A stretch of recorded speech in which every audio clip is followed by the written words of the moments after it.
Hi everyone. In this video, I will show you how to draw break line in AutoCAD 2025. Let's start. To draw a break line, we have to click here on Express Tools, and here we have to select break line symbol. Click on break line symbol and specify first point on the screen and give your length. I will give 100. And after that, it's asking where you want the break line symbol. So I will select a midpoint here, enter. Now you can see that a break line symbol is added here, but it is too small.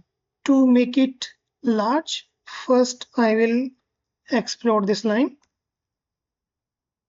And now straightaway I will change the scale, type scale, select this one, mid, and I will make it, let's say 5 times. And this I will trim here.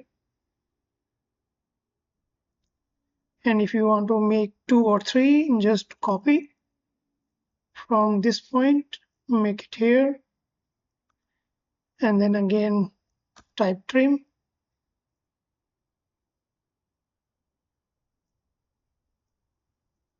And your break line is ready. So in this way you can create a break line in AutoCAD. Now you can place in your drawing where it is required.